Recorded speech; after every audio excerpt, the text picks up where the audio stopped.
नमस्कार दोस्तों, कैसे हैं आप सभी। मैं विष्णु कुमार आप सभी का अपने YouTube चैनल के इस वीडियो पर हार्दिक स्वागत करता हूं। दोस्तों, इस वीडियो में मैं आप लोगों को बिहार बीपीएससी आयोग द्वारा जारी किए गए एक महत्वपूर्ण सूचना के बारे में बताने वाला हूं। दोस्तों, यह सूचना बिहार बीपीएससी के आयोग के द्वारा 8 जनवरी को ही इनके ऑफिशियल वेबसाइट पर जारी कर दिया गया है, जिसे जानना आप लोगों के लिए बहुत ही आवश्यक है। दोस्तों, यह सूचना 17वीं प्रीलिम्स बीपीएससी एग्जाम से संबंधित है, जो आप लोगों के लिए जानना बहुत ही जरूरी है। इसमें दोस्तों कहा गया है, आप लोग यहां पर देख सकते हैं, एकीकृत 17वीं संयुक्त प्रतियोगिता परीक्षा का आयोजन राज्य के 911 परीक्षा केंद्रों पर दिनांक 13 तारीख 12वां महीना 2024 को शांतिपूर्ण एवं सफलतापूर्वक संपन्न किया गया। बापू परीक्षा परिसर केंद्र की पुनर्परीक्षा भी दिनांक 4 तारीख 1वां महीना 2025 को 22 परीक्षा केंद्रों पर शांतिपूर्ण एवं सफलतापूर्वक संपन्न की गई।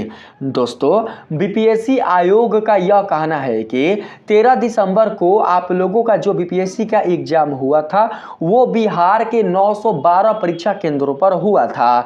912 परीक्षा केंद्रों में से 911 परीक्षा केंद्रों पर बीपीएससी का जो एग्जाम हुआ था वो बहुत ही शांतिपूर्ण एवं सफलतापूर्वक ढंग से हुआ था।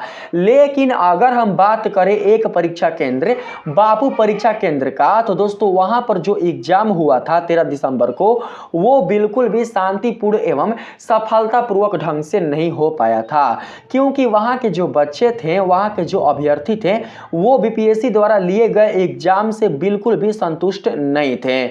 उन अभ्यर्थियों का यह कहना था कि उनका जो क्वेश्चन पेपर मिला हुआ है, बीपीएससी का जो क्वेश्चन पेपर मिला हुआ है प्रीलिम्स का, वो बहुत ही देर से मिला हुआ है। कुछ अभ्यर्थियों का यह कहना था कि उनका जो क्वेश्चन पेपर मिला था वो मिला था 12:30 बजे, यानी कि परीक्षा के स्टार्ट होने के आधे घंटे बाद। कुछ अभ्यर्थियों का यह कहना था कि उनको जो क्वेश्चन पेपर मिला था वो मिला था 1 बजे, यानी कि सभी बच्चों को एक ही टाइम पर बिल्कुल भी क्वेश्चन पेपर वितरण नहीं किया गया था, जिससे कि परीक्षा केंद्र में बैठे कुल जितने सारे बीपीएससी के अभ्यर्थी थे वो असंतुष्ट हो चुके थे। अगर हम बात करें वैसे बच्चों का जो कि बिल्कुल भी अपना एग्जाम नहीं दे पाए थे, तो वैसे बच्चे भी थे जो बिल्कुल भी बापू परीक्षा केंद्र पर जाकर अपना एग्जाम नहीं दे पाए थे। यानी कि बिहार के ऐसे बहुत सारे बच्चे थे जिनका एग्जाम सेंटर बापू परीक्षा सेंटर में ही दिया गया था और उनका एग्जाम 13 दिसंबर को नहीं हो पाया था। इन सभी चीजों को ध्यान में रखकर बीपीएससी का जो आयोग है, उन्होंने यह निर्णय लिया था कि जो बापू परीक्षा केंद्र पर होने वाला बीपीएससी का जो एग्जाम है उसे रद्द कर दिया जाएगा और उसका री एग्जाम पुनः से 4 जनवरी को लिया जाएगा। इसके लिए दोस्तों पुनः से री एडमिट कार्ड भी जारी किया गया था बीपीएससी के आयोग के द्वारा। ये बात आप लोगों को भी पता है। तो दोस्तों, यहां पर आप लोग देख सकते हैं, यहां पर बोला गया है 22 परीक्षा केंद्र। दोस्तों, बापू परीक्षा केंद्र पर जितने भी अभ्यर्थी ने 13 दिसंबर को एग्जाम दिया था, बापू परीक्षा केंद्र पर जाकर जितने भी अभ्यर्थी ने अपना एग्जाम बीपीएससी का दिया था, उन सभी अभ्यर्थियों का एग्जाम जो सेंटर था 4 जनवरी को, वो बट चुका था। कितने परीक्षा केंद्रों में बट चुका था?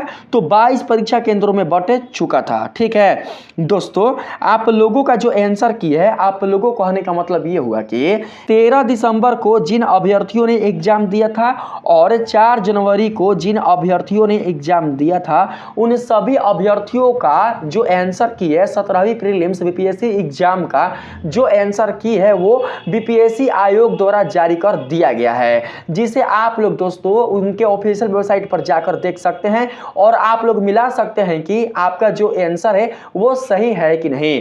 अगर आंसर आप लोगों का सही है और बीपीएससी आयोग के द्वारा गलत कर दिया गया है, तो आप लोग ऑब्जेक्शन कर सकते हैं, आप लोग वहां पर सवाल उठा सकते हैं। ठीक है, इसी के संबंध में यह सूचना दिया गया है।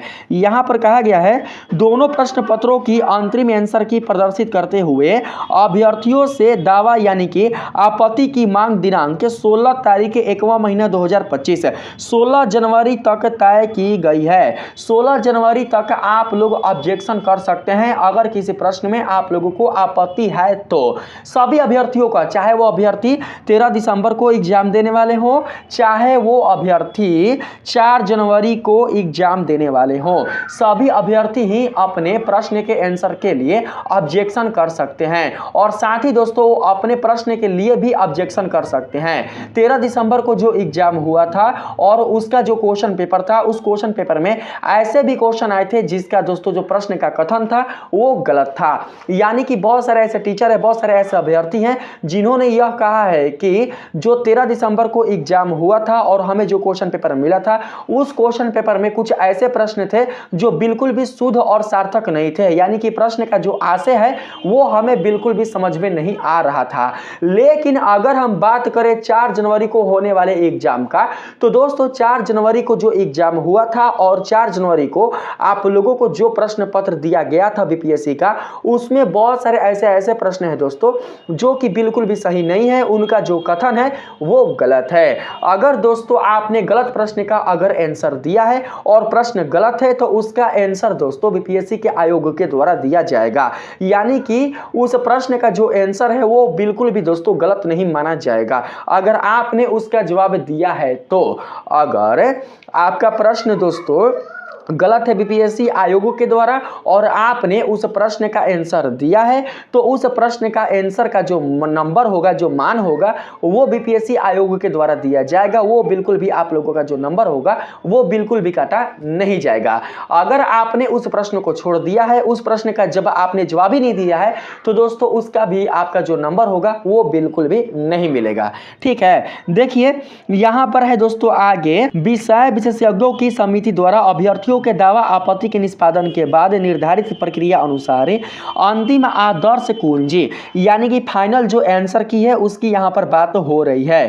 अंतिम आदर्श कुंजी प्रदर्शित की जाएगी और उसके लिए डेट निकाला जाएगा और इसकी सूचना मैं आप लोगों को अपने वीडियो के माध्यम से दे दूंगा। यहां पर दोस्तों आप लोग देख सकते हैं, कहा गया है प्रश्न डिलीट होने की स्थिति में उक्त प्रश्न के लिए निर्धारित अंक सभी अभ्यर्थियों को दिया जाएगा। यानी कि जो प्रश्न गलत है, अगर उस प्रश्न को बीपीएससी का आयोग अगर डिलीट कर देता है और आपने उस प्रश्न का आंसर दिया है, तो उस आंसर का जो नंबर है वो आप लोगों को मिलेगा, उसमें बिल्कुल भी कटौती नहीं होगी।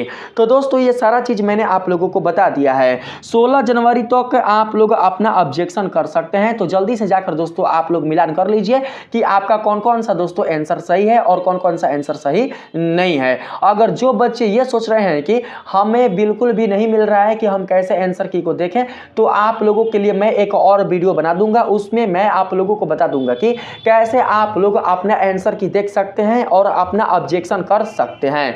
तो मिलते हैं फिर से एक नए वीडियो के साथ, तब तक के लिए धन्यवाद।